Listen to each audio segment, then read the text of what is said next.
world mythology and ancestral narratives speak of an ET layer to the governance of human society.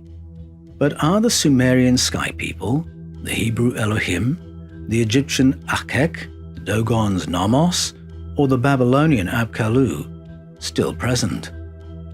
Are today's close encounters and possible covert treaties with the same powers that our ancestors described from the deep past?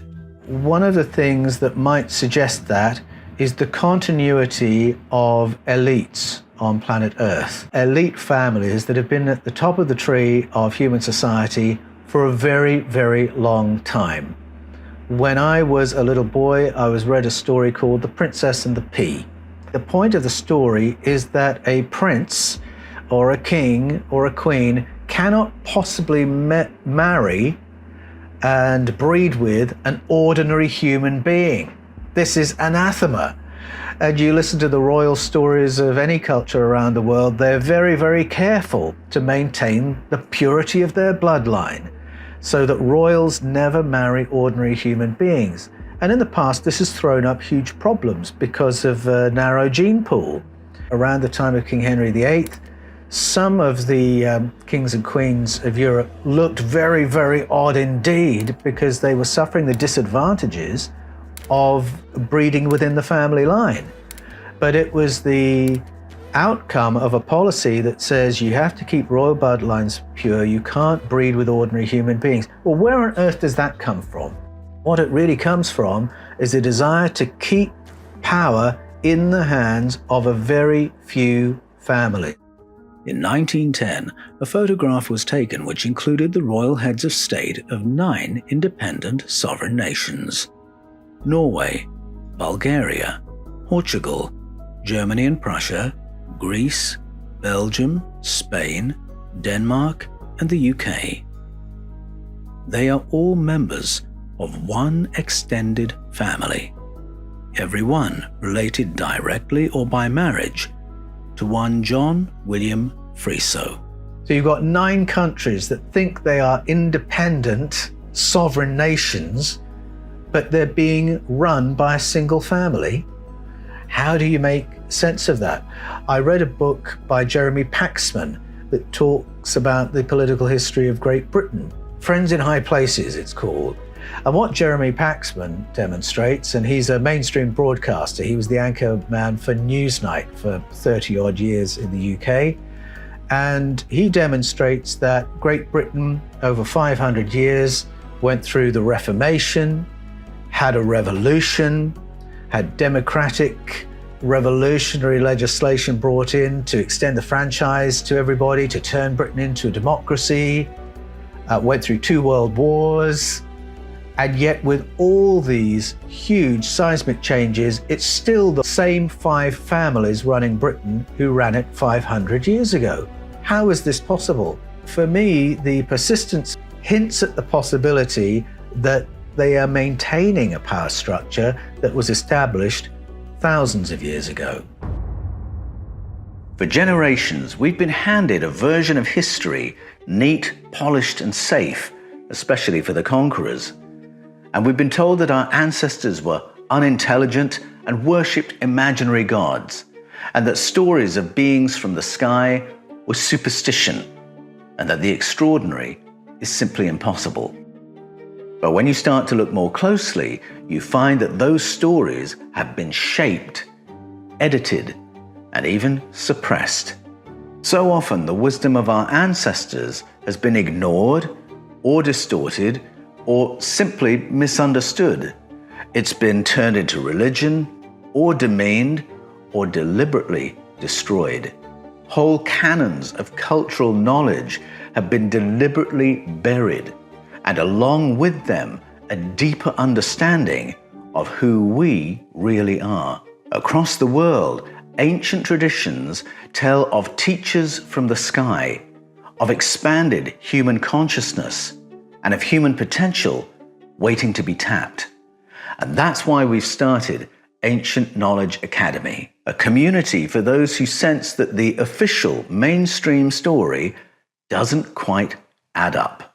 Here we can look at the evidence, share experiences, and do the inner work together that allows new truth to take root. Go to ancientknowledgeacademy.com to begin your journey today. In February 1954, President Dwight Eisenhower was on vacation in Palm Springs, California. On February the 24th, in the middle of the night, the president left his resort for a visit to a nearby Air Force base. Why? The Associated Press ran a report that the president had suffered a heart attack and died. 2 minutes later, the story was retracted and replaced with an official statement explaining that the nighttime visit to the Air Force base was for some urgent dentistry. However, from that time to this, sources close to President Eisenhower have leaked another explanation. Far from an urgent dental need, the story has been told that the president was meeting with the representatives of extraterrestrial factions, and moreover, that he was negotiating a treaty. When I first heard it, I was very skeptical because I thought, just on a basis of logic, what power would we possibly have at a negotiating table with a species advanced enough to get here in the first place? An agreement between us and them would be like an agreement between a mouse and a lion, that the mouse is going to get eaten. But once you realize that we are talking about multiple ET presences, multiple ET demographics, once you accept that an intergalactic federation is probably quite good language for what's going on, Hayam Ashed is only echoing what the ancients said when they talked about a sky council, such as you find in the Hebrew scriptures. Once you realize there is this multiplicity of demographics at the table, then you realize that there must be treaties and agreements being made, and that our treaty with them is really about how we are positioned among those demographics. They will all be here with slightly different agendas. And this is what our ancestors told us. They often conflict with one another over their agendas for Project Humanity and Project Earth. Was Eisenhower's deal something to do with an exchange of access or of people for technology? Was there an imperative for humanity to curtail its experimentation with nuclear fission? Even casual observers of the UFO phenomenon would know that our nuclear technology is very relevant to our intersection with our neighbors. There was such a spat of UFO sightings, close encounters in the wake of the detonations of the bombs that destroyed Hiroshima and Nagasaki. It doesn't take a rocket scientist to work out there's a connection. And then you start watching the topic and you discover that nuclear armaments were activated and deactivated during the Cold War, the nukes of the USA, the nukes of the Soviet Union, by powers that we didn't know who they are. Follow the story to Chernobyl, and there is the public mass sighting reported in the mainstream press of a flying saucer situated near Reactor 4, which did not go into full meltdown somehow. And thank goodness it didn't, because we would have not been able to occupy about a third of Europe had it melted down. It would be a giant Chernobyl zone if that had happened. So there is a connection there, and you know, therefore, if you join the dots, that there are at least one or two demographics on the council very concerned about the planet and very concerned about what we're doing with nukes. There would be demographics saying we need to be more open, to be more empowering to the human race, and others saying no, absolutely not. And they will have different things that would ally themselves with human interests. So the positive take home for me of that is to know we do have some allies at the table, that there are some ET presences here who are pro-human, who in some way, shape or form are looking out for the interests of the human race. And then there may be others here for whom we're a total inconvenience. They're here for other reasons. They're here for what the planet can offer. And so these treaties are not just between us and them, It's a complex matrix of treaties that keeps these demographics somewhat in check. And non-disclosure has been the basis of those agreements for a long time. When people get frustrated and angry with, say, the US government for being so secretive on contact, it's the most secretive power on earth, comparing it with other countries, and they get frustrated and can't we force NASA to tell us what they know? Can't we force the Pentagon to tell us what they know? Well, no, if the policy of non-disclosure is decided here rather than here. And so I think the Eisenhower story is really perhaps the first story we have of exopolitics, of diplomacy, as he had to think through, where do we sit on this table for our best interests? The image of the small grey has become pop culture's shorthand for an extraterrestrial.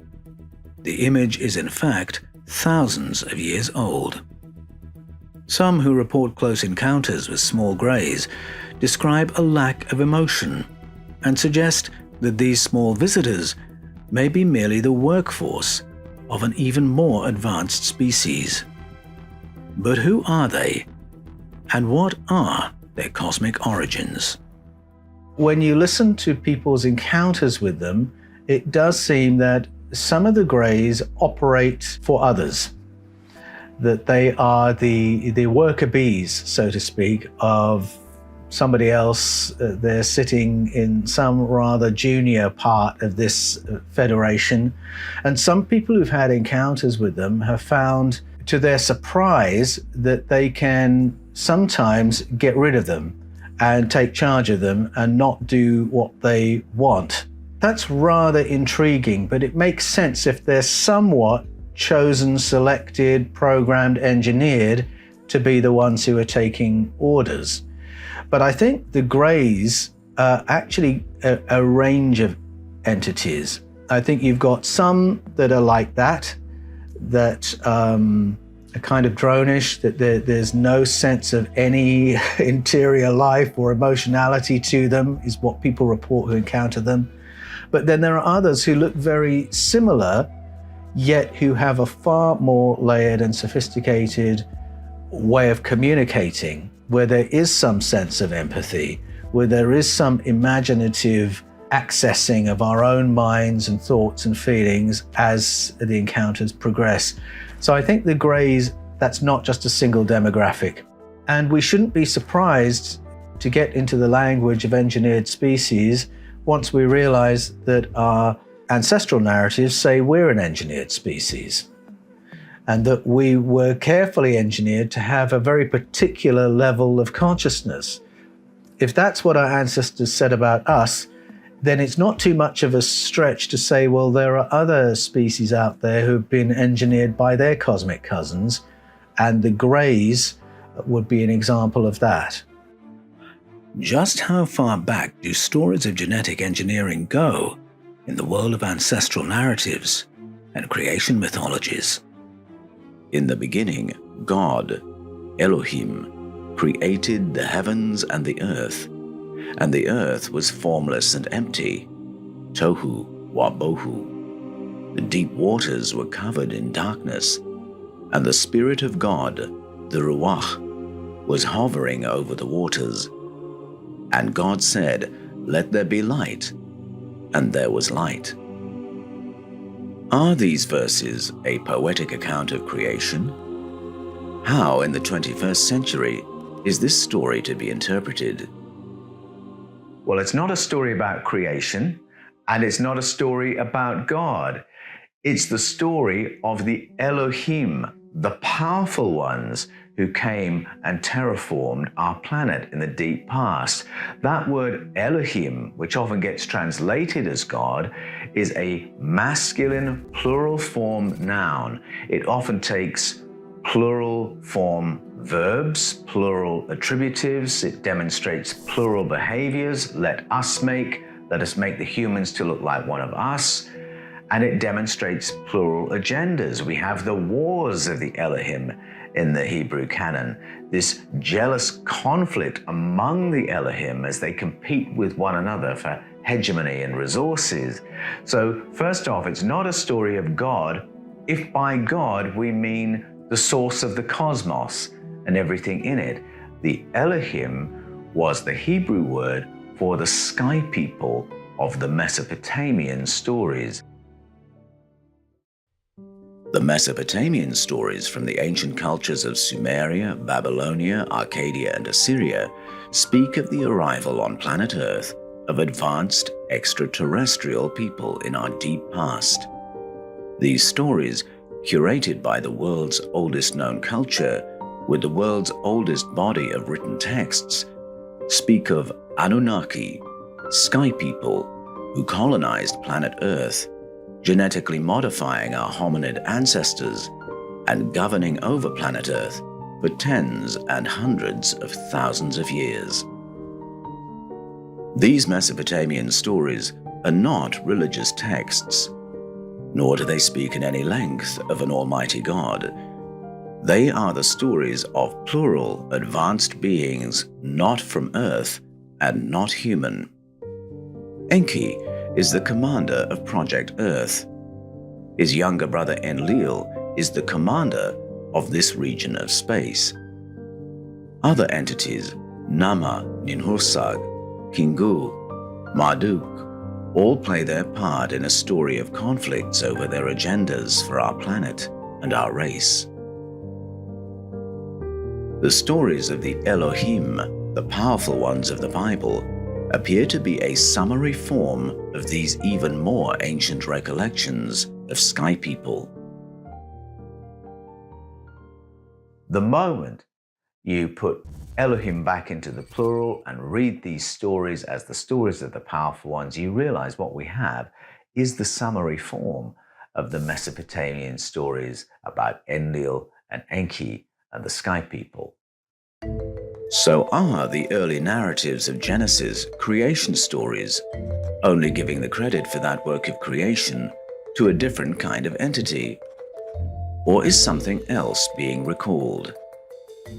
The reason I'm so confident this is not a creation story as we imagine it to be is that before any word of creation is spoken, before the let there be light and the advent of the sun and the moon and the stars, planet Earth already exists and it's flooded and shrouded in darkness.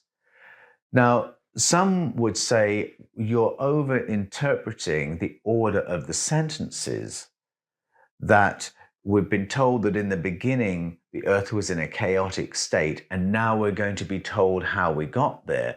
The reason I don't think that is the right reading is that almost every ancestral narrative concerning the origins of our civilization begin with a planet that is flooded and shrouded in darkness. We find it here in Genesis. I am saying this is a restatement of the Mesopotamian stories, which begin with the descent of the sky people to the flood waters, which then have to be separated using vortices of wind. You go to the Philippines and you've got stories of the Tagalog, the hawk, hovering over the flood waters, using its wings to create vortices to begin clearing land so that the planet can be terraformed. You listen to the Edo people of Nigeria, and they talk about Osanabuwa, the almighty one above the waters, who arrives and begins terraforming. You listen to the story of the arrival of Viracocha over the waters of Lake Titicaca. It's the same thing. Now here in Genesis, we have the arrival of the Ruach. And again, the root meaning of that word implies something that creates a wind. And that is the story of terraforming we find all around the planet. So that's why I'm confident that the order of sentences in Genesis is quite correct. Our memories do begin on a planet that is flooded and chaotic. And the phrase in the Hebrew, tohu wabohu, implies the planet has been devastated by a cataclysm. And that is when the powerful ones show up. The Ruach, the so-called Spirit of God. Ruach is a term that is always translated as a spirit, because theology always tends to give a spiritual reading to all biblical tales, but we will see that this is not the case. The Ruach first appears at the very beginning of the Old Testament, where, in verse 2 of the first chapter of Genesis, it is narrated that the Spirit of God hovered over the waters. Actually, the Bible says that the Ruach of the Elohim, remember it is the plural term, was merachefet over the surface of the water. Merachefet is the verb rachaf, expressed in the past participle, and it indicates precisely a particular type of flight. For example, it means the kind of flight typical of hunting birds when they spread their wings and, holding them almost still, they let themselves be carried by the wind.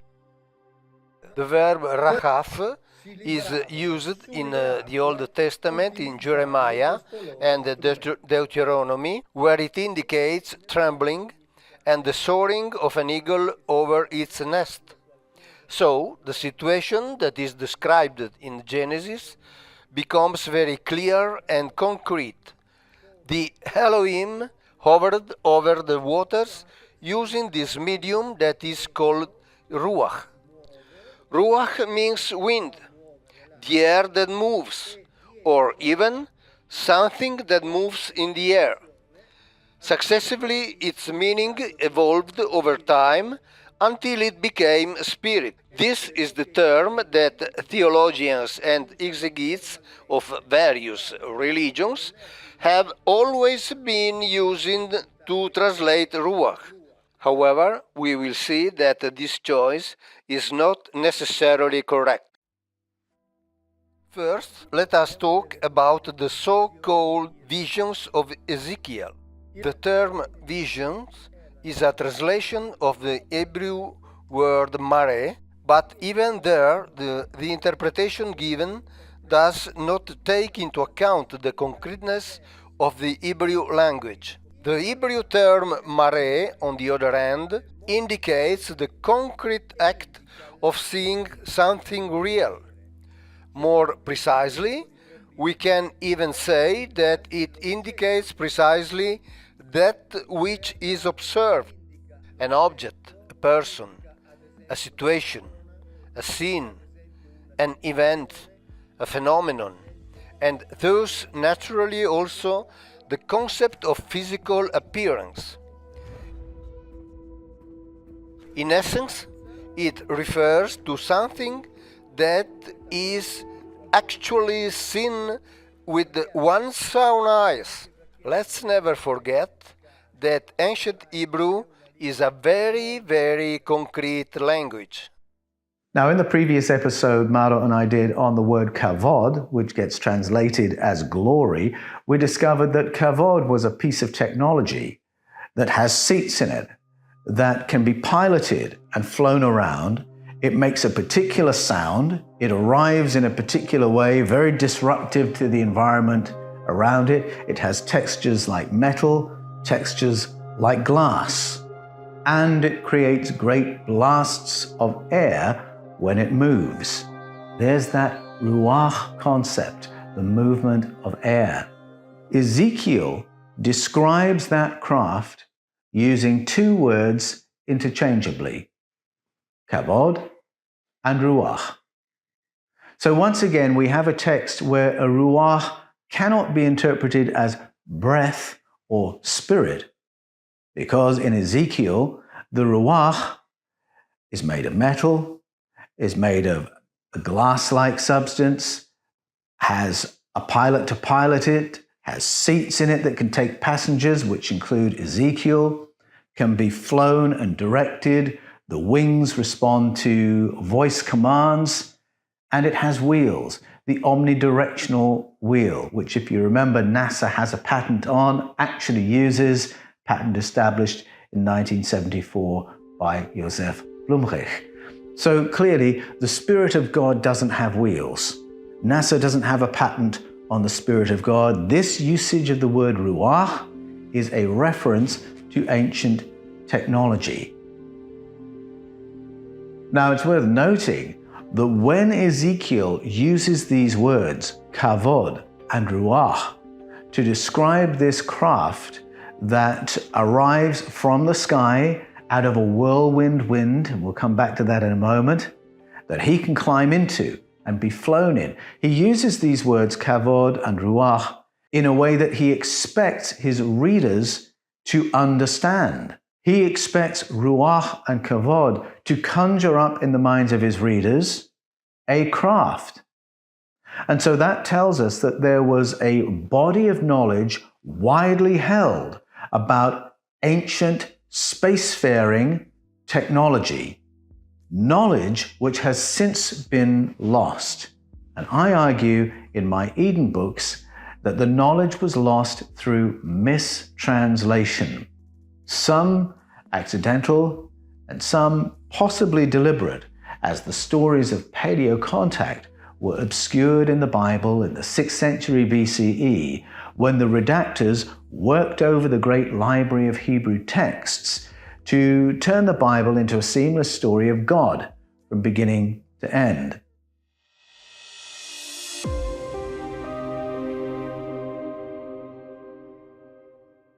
Unlock transformative courses, experience live mentoring sessions, and connect with our global community of seekers. Go to ancientknowledgeacademy.com to begin your journey today.